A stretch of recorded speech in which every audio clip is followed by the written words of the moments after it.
चलिए इस बीच आपको बड़ी अपडेट दे दें। फिलहाल वित्त मंत्रालय मुख्यमंत्री फडणवीस के पास ही रहेगा और अगला बजट मुख्यमंत्री फडणवीस ही यहां पर पेश करेंगे। वित्त मंत्रालय फडणवीस के पास ही रहेगा, जैसे कि लगातार अटकलें लग रही थी कि एक महत्वपूर्ण मंत्रालय है और खुद मुख्यमंत्री फडणवीस जो है इकोनॉमिक के अच्छे जानकार भी हैं, तो यहां पर सुनेत्रा पवार के पास ये मंत्रालय नहीं रहने वाला है। अजीत पवार के पास ये मंत्रालय था। सचिन और ज्यादा अपडेट के साथ जुड़ चुके हैं। सचिन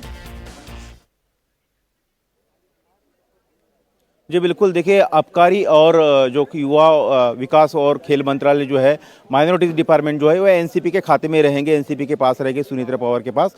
लेकिन जो वित्त और योजना विभाग है, फाइनेंस डिपार्टमेंट है, ये मुख्यमंत्री अपने पास ही रखेंगे देवेंद्र फडणवीस, और उसको लेकर आने वाले 8 दिनों में उसके साथ बैठक भी करेंगे, बजट की रूपरेखा तैयार करेंगे और वो इस मामले में अपना ये डिपार्टमेंट में अपना इस साल का बजट भी जो है पेश करेंगे। तो ये पहले से एक तरह से तय हो गया था। जब कल मुख्यमंत्री देवेंद्र फडणवीस के साथ प्रफुल्ल पटेल, सुनील तटकरे, छगन भुजबल जैसे वरिष्ठ नेताओं की बात हुई थी, तो उन्होंने प्रस्ताव ये जरूर दिया था कि उनके डिपार्टमेंट के जो प्रमुख विभाग है उनके पास ही रहे, लेकिन यह मुख्यमंत्री का अधिकार होता है। और देवेंद्र फडणवीस ने कल इस बात के संकेत भी दिए थे। उन्होंने कहा था कि अजीत पवार ने 8 फरवरी को कुछ बैठकें बुलाई थी बजट तैयार करने को लेकर, उसका खाका रूपरेखा तैयार करने को लेकर, उस काम को मैं आगे बढ़ाऊंगा। तो एक तरह से ये उनके संकेत थे कि वो डिपार्टमेंट के पास रहेगा और इस पर अब लगभग मुहर लग गई है कि वो डिपार्टमेंट देवेंद्र फडणवीस अपने पास ही रखेंगे और वो बजट भी वही पेश करेंगे। अगर एक महत्वपूर्ण मंत्रालय यहां से जाएगा तो फिर इसके बार्गेन में क्या दिल्ली की राजनीति में कुछ मांगा जा सकता है, क्योंकि शिंदे का रिप्रेजेंटेशन है वहां, लेकिन अजीत दादा की पार्टी का नहीं, तो कुछ ऐसी भी कुछ डीलिंग हुई है? बड़ा विभाग गया है। देखिए डीलिंग एक्चुअली क्या हुई है, क्या बार्गेनिंग होती है, ये तो बाद में पता चल पाएगा। लेकिन फिलहाल मुख्यमंत्री ने अपने अधिकार का उपयोग करते हुए वो डिपार्टमेंट उनके पास रखा है, क्योंकि उनकी पार्टी में दूसरा इतने कम कालावधि में बजट को समझने वाला, उसको अंजाम देने वाला, रूपरेखा तैयार करने वाला कोई दूसरा एक बड़ा नेता नहीं है। और सुनेत्रा पवार इस डिपार्टमेंट को इतने जल्दी समझ के जो है वो कर नहीं सकती है। और तीनों पार्टी को साथ में रखने, तो महाराष्ट्र में खबरें आती है कि बजट को लेकर इस पार्टी के इस विधायकों ने इस पर ठिकरा फोड़ा, उस पर ठिकरा फोड़ा, पार्टी फंड न देने का, बजट का जो फंड है वो न देने का आरोप लगाया। तो इस तरह से पार्टी के और सरकार के भीतर जो है मतभेद सामने आते हैं, वो ना हो, इसलिए देवेंद्र फडणवीस ये डिपार्टमेंट अपने पास रखेंगे ताकि किसी को जो है बोलने का मौका न मिले और वो स्टडी करके जो है अपनी आगे की जो कदम है, चाहे फंड का एलोकेशन हो या फिर बजट पेश करना हो या फिर दूसरी चीज़ें, वो अपने खुद समझ सकते हैं, क्योंकि उन्होंने डिपार्टमेंट संभाला है, इसलिए उस डिपार्टमेंट को अपने पास ही रखेंगे। हो सकता है कि इसके बदले कोई दूसरा डिपार्टमेंट जो है वो एनसीपी को दिया जाएगा, लेकिन माइनॉरिटी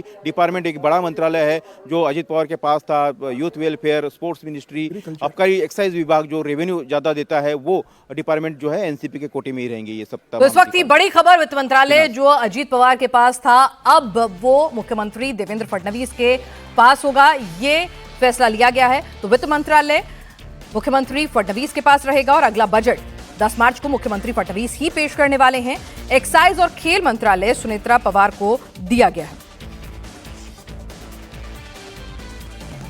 चलिए मनीष जी, अब क्या रिएक्शन देंगे? इसको लेकर लगातार सवाल उठ भी रहे थे कि भाई एक महत्वपूर्ण मंत्रालय है वित्त मंत्रालय, और जब सहयोगी दल मिलकर सत्ता में आते हैं तो ये मंत्रालय, उनका विभाजन होता है, पूरी बार्गेनिंग होती है। तो ये मंत्रालय तो चला गया, टेम्परेरी गया है या परमानेंट ही चला गया?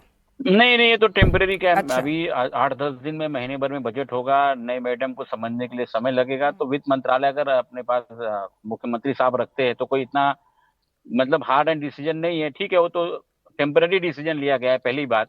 और दूसरी बात, जो मतलब बाद में आपको भरोसा है वित्त मंत्रालय आपके पास आ जाएगा? नहीं, 100% उसी टर्म पे हम लोग का, जब हमारी पार्टी ने उनके साथ ज्वाइन किया था, तो जो सिद्धांत से और जो चीजों को, जो मंत्रालय की बात हुई थी, बार्गेनिंग हुई थी, वो चीज हमारे पास ही रहेगी। टेम्पररी बेस पे कुछ दिनों के लिए सुविधा के हिसाब से चीजें की गई है, पहली बात।